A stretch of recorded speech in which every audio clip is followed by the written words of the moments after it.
Hello friends, मैं सुनील धवन स्वागत करता हूं आपके अपने YouTube channel Dhawan study point के अंदर। दोस्तों, जैसा कि आप सभी को पता है, आपका एसएससी सीजीएल 2018 का टायर 3 तक का रिजल्ट आ चुका है। तो काफ़ी स्टूडेंट के मन में डाउट रहते हैं कि सर मुझे मतलब इतने मार्क्स मेरे बन रहे हैं तो मुझे कौन सी पोस्ट मिल जाएगी, कौन सी पोस्ट मिल जाएगी। तो मैंने काफ़ी वीडियो बना दिए कट ऑफ के। एक वीडियो आज मैं स्पेशल लेके आया हूँ क्योंकि अभी मैं लाइव गया था और उससे पहले मैं मैंने जब वीडियो बनाई थी तो काफ़ी कमेंट आए थे पास कि सर एक बार आप लोग ऑडिटर के वीडियो बनाइए, वो भी CGDA वाले भी। ठीक है, तो उस पर मैं कट ऑफ बनाने से पहले हम लोग इसके बारे में थोड़ा बात करेंगे कि इसकी जॉब प्रोफाइल कैसी होती है। अगर आप इसमें जॉब लगते हो तो क्या इसमें आपको बेनिफिट मिल सकते हैं, क्या आपके इसमें प्रमोशन होते हैं, क्या आपकी सैलरी होती है। तो पहले हम लोग उसके बारे में थोड़ा जान लेते हैं, उसके बाद हम लोग बात करेंगे कट ऑफ एनालिसिस के बारे में। ठीक है, देखिए, अगर हम बात करते हैं ये जो एग्ज़ाम होती है, आपको अगर ये CGD पोस्ट दी है तो आप सभी को पता है SSC CGL के थ्रू होती है।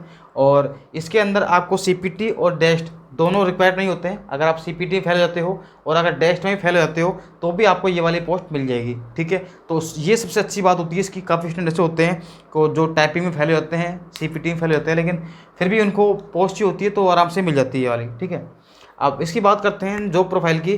तो इसमें आपका जो काम होता है वो होता है आपका ऑडिटिंग का। आपको ऑडिट करनी होती है और कहाँ कर, ये एक तरह से इसमें आपकी फील्ड जॉब भी होती है और एक डेस्क जॉब भी होती है। फील्ड जॉब कहाँ करनी पड़ेगी, जैसे आपको सपोज करिए आपको डिपार्टमेंट मिल गया आर्मी का या एयरफोर्स का, आपको अगर डिपार्टमेंट मिल गया तो वहाँ पर आपको ऑडिटिंग जो है वो फील्ड जॉब में जाके करनी पड़ती है। ठीक है दोस्तों, और इसकी बात करते हैं, अगर आपको जो आपका जो डिपार्टमेंट है वो डिफेंस मिल गया, PAO मिल गया या फिर पेंशन वाला मिल गया, तो फिर आपको कोई दिक्कत नहीं रहेगी। आपका ऑफिस वर्क रहेगा, आपको एक जगह बैठ के आपको क्या करना है, आपका वर्क करना है। ओनली ये डेस्क जॉब है आपकी, क्या है ये, ओनली डेस्क जॉब रहेगी आपकी ये वाली।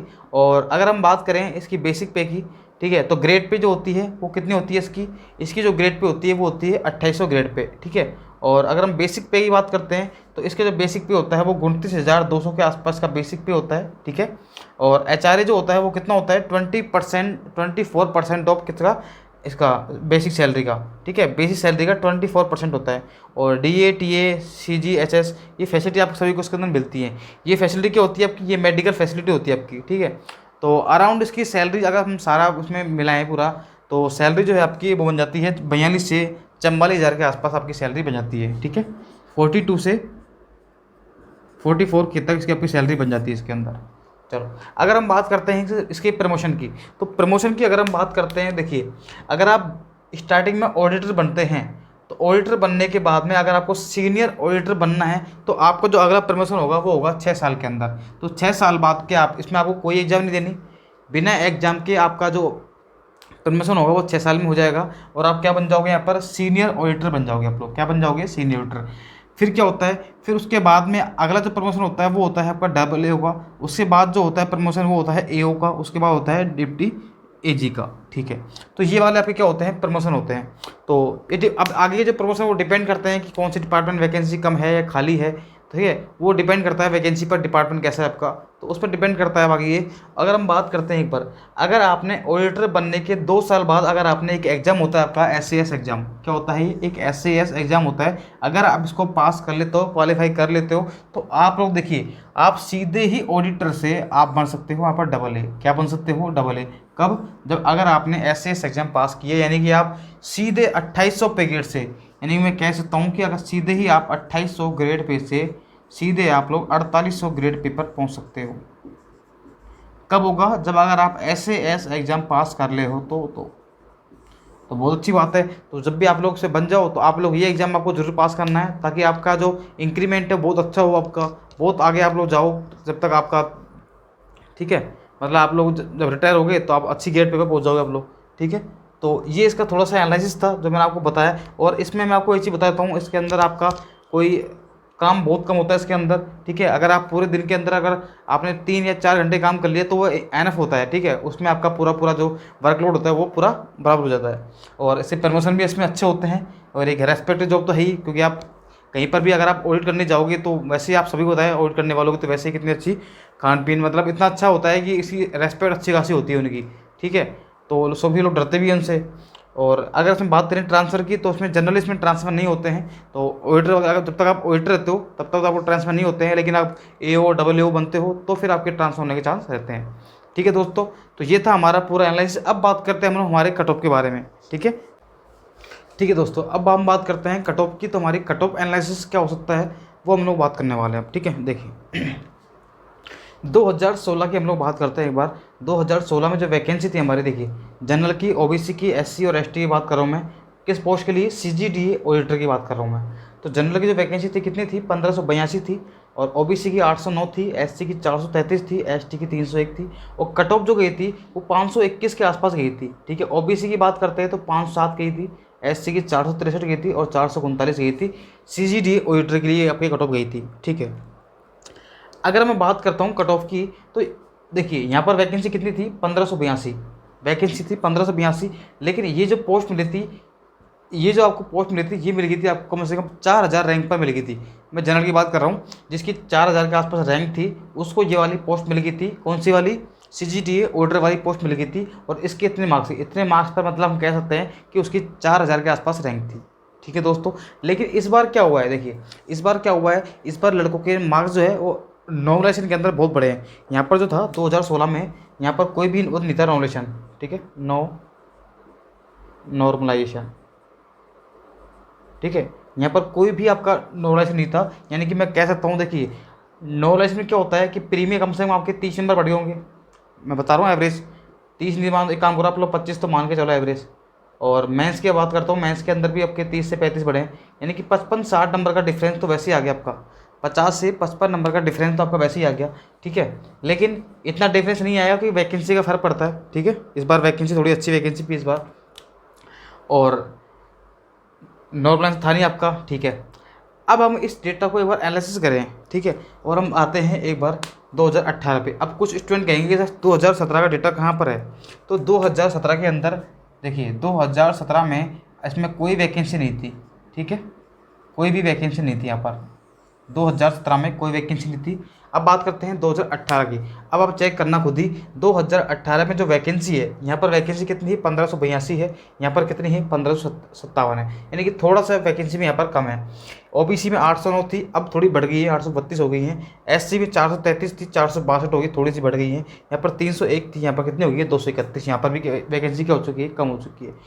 अब देखना आप लोग, अगर हम कैंडिडेट्स की बात करें तो कितने कैंडिडेट्स हैं जिन्होंने टायर 3 को क्वालिफाई किया है। ठीक है, ये जो है ना, यहाँ पे ये टायर 3 है, टायर 3 तक। ठीक है, और ये लिस्ट 3 है, लिस्ट 3 है। आप सभी को पता है कि लिस्ट 3 तक ही आपको जॉब मिलनी है। लिस्ट 4 वालों तो सिर्फ और सिर्फ उनको हेड क्वार्टर दिखाने के लिए बुलाया जाता है, ये तो आपको मानना पड़ेगा। ठीक है, तो लिस्ट 3 वालों की बात कर रहा हूँ, तो यही कैंडिडेट जो है वो सेलेक्ट होने वाले हैं। टोटल जो कैंडिडेट्स हैं वो कितने हैं? 15,084। भाई टोटल कैंडिडेट कितने हैं? 15,084। और पोस्ट कितनी है? 11,000 के आसपास। तो बाकी के ये लड़के कहाँ शिफ्ट होंगे? ये लड़के कहाँ शिफ्ट होंगे? देखिए इसके अंदर भी काफ़ी सारे स्टूडेंट तो जिनके पास ऑलरेडी जॉब है वो छोड़ देंगे। ठीक है, काफ़ी लोग डीयू नहीं जाएंगे, काफ़ी का सिलेक्शन और जगह हो चुका है। ठीक है, ऐसे होते हैं का स्टूडेंट। लेकिन कट सीजन में क्या होता है कि सारे लड़के जो होते हैं, मैंने वीडियो बनाई थी, तो मैं आपसे सबसे एक ही रिक्वेस्ट करता हूँ कि जो उनका सिलेक्शन हो चुका है आपका, वो फालतू में पोस्ट खराब ना करें। जिनका अच्छी पेड मिल चुकी है तो वापस छोटी पोस्ट मिल रही है तो उसके लिए आप लोग डीवी मत जाना। ठीक है, ताकि वो पोस्ट किसी और को मिल सके और किसी का भी एक करियर बन सके। ठीक है, तो देखिए इस बार हम बात करते हैं 1557 पोस्ट के लिए कितने स्टूडेंट लड़ रहे हैं यहाँ पर? 6,453। देखिए ये तो कैंडिडेट किसके हैं? लिस्ट 3 तक है, लेकिन ये पोस्ट कौन सी है आपकी? सिर्फ और सिर्फ सीजीडी ऑडिटर के लिए। ठीक है, तो यानी कि हम बात करते हैं, अभी इसको छोड़ दो एक बार। ठीक है, जनरल की बात करते हैं, ओबीसी की। तो 4,104 कैंडिडेट्स ऐसे हैं जिन्होंने लिस्ट 3 को पास किया है। 2,437 ऐसे हैं जिन्होंने लिस्ट 3 को पास किया है एससी के अंदर, और एसटी में 1305 है। ठीक है, अब देखिए आप लोग वैकेंसी कितनी है यहाँ पर, इसकी बात करते हैं तो 231 वैकेंसी है इसकी। इसके अंदर से देखिए काफ़ी स्टूडेंट तो देखिए काफ़ी, इसमें से 1305 टोटल स्टूडेंट पास हुए हैं। तो काफ़ी स्टूडेंट इसमें टी जाएंगे, कोई डब्ल्यू बनेगा, कोई कहाँ बनेगा। तो वैसे क्या होंगे, इसमें से स्टूडेंट क्या होंगे? छट जाएंगे। छटने के बाद में क्या होंगे, इसमें कम से कम स्टूडेंट जो है इतना फ़र्क आएगा कि 2 से ढाई गुना बचेंगे। स्टूडेंट जो है वो समथिंग आपके 2 से ढाई गुना स्टूडेंट ऐसे बचेंगे जो कि पोस्ट पर लड़ेंगे, जो पोस्ट पर लड़ेंगे आपस में। 2 से ढाई गुना की बात कर रहा हूँ मैं। ठीक है, 2 गुना से ढाई गुना तक के आसपास स्टूडेंट जो है वो आपस में, इसमें उनके आपस में क्या होगी? फाइट होगी।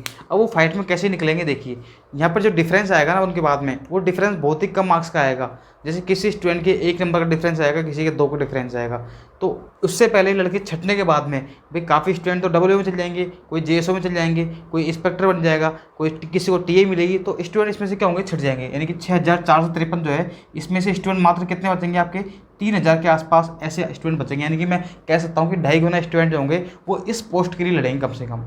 2 गुना मान लो आप लोग, 2 गुना स्टूडेंट जो है इसके लिए लड़ेंगे कम से कम।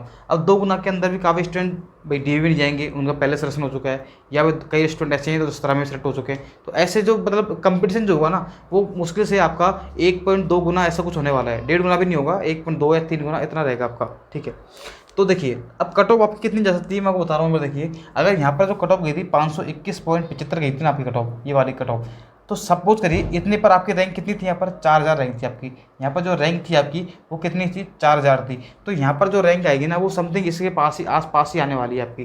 ठीक है, यानी कि आपकी जो कट ऑफ है वो कितनी बढ़ सकती है। और मैंने कट ऑफ बढ़ाने का कारण बताया मैंने आपको कि आपका नॉर्मलाइजेशन हुआ था, यहाँ पर क्या हुआ था, नॉर्मलाइजेशन हुआ था यहाँ पर। ठीक है, और कितने नंबर का फर्क पड़ा था प्री की अगर बात करूँ, प्री के अंदर चलो आप कम से कम मानोगे ना तो 20 नंबर तो प्री मान लो। और मेंस की बात करता हूँ तो मेंस के अंदर भी 25 नंबर का मान लो, यानी कि 45 नंबर का तो सीधे सीधे डिफरेंस आ ही जाएगा यहाँ पर। ठीक है, तो इतना डिफरेंस। अब लेकिन लास्ट तक क्या ये डिफरेंस रहेगा तो वो तो आप खुद चेक कर लेना, क्योंकि देखिए वैकेंसी भी इस बार थोड़ी सी पहले से अच्छी है, और क्योंकि 17 में वैकेंसी थी नहीं। ठीक है, और 18 में वैकेंसी जुड़ के आई है इस बार, 17 की जो वैकेंसी थी वो 18 में जुड़ के आई है, तो इस बार कट ऑफ में फर्क पड़ेगा। ठीक है, अब देखिए अगर मैं बात करता हूँ जनरल की, तो जनरल की जो कट ऑफ है वो कितनी जा सकती है मैं बता रहा हूँ आपको। अगर आपके देखिए ये जो है ये कट ऑफ कहाँ तक है, टायर 3 तक कट ऑफ आपकी है। ठीक है, और फाइनल जो कट ऑफ हो सकती है वो कितनी हो सकती है मैं आपको बता रहा हूँ। अगर आपके मार्क्स जो हैं, सपोज करिए आपके जो मार्क्स है, अगर आपके मार्क्स 558 से 562 तक अगर आपके बन रहे हैं ना, तो आराम से आपको ये वाली पोस्ट मिल जाएगी जनरल के अंदर।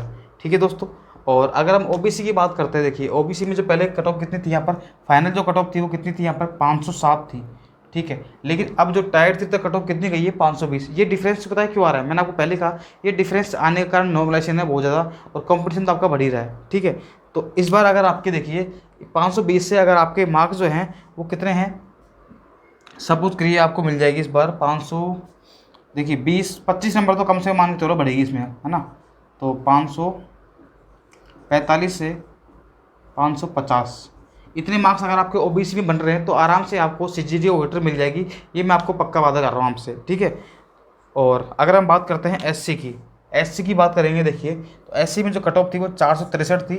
ठीक है, और यहाँ पर देखिए यहाँ पर जो टायर 3 जो कट ऑफ है वो कितनी है 467 है। बताइए इतना डिफरेंस है, मतलब फाइनल कट ऑफ और यहाँ पर टायर 3 के डिफरेंस में भी इतना डिफरेंस आ रहा है, तो आप खुद सोचिए कि कट ऑफ तो वैसे ही बढ़ने वाली है। तो कितनी आपकी कट ऑफ बढ़ सकती है, तो सपोज करिए आपकी जो कट ऑफ है वो 493 के आसपास जा सकती है, 493 से 496 के आसपास। ये क्यों होगा, क्योंकि आप सभी को पता है 467 तो कट ऑफ है, तो इससे बढ़ के आएगी मेरिट आपकी। ठीक है, इस बार जो कट ऑफ है आपकी 470 से कम तो जाने नहीं है एससी की भी। ठीक है, मिनिमम पोस्ट बता रहा हूँ, और इसके लिए आपको 493 नंबर लाने ही पड़ेंगे।